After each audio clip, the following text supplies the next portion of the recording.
দিকে দিকে যখন নেতাদের বাড়িতে সরকারি ত্রাণ সামগ্রী মজুত রাখার অভিযোগ সামনে আসছে, তখনই বসিরহাটে দেখা গেল একেবারে উল্টো ছবি।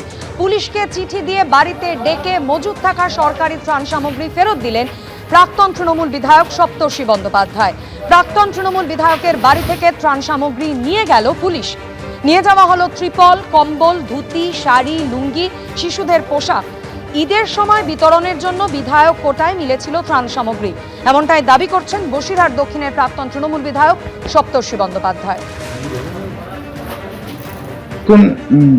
মার্চ মাসে যখন আমরা নমিনেশন পাইনি, তখনই আমি প্রশাসনকে ভার্বালি অবগত করেছিলাম আমাদের কাছে যা ত্রাণ সামগ্রী রয়েছে সেগুলো নিয়ে নেওয়ার জন্য। স্থানীয় এসডিও কে ভার্বালি আবারও জানাই যে আমাদের ত্রাণ সামগ্রী যেগুলো সরকারের তরফ থেকে পাঠানো হয়েছিল, যেগুলো আনডিস্ট্রিবিউটেড, সেগুলো নেওয়ার জন্য।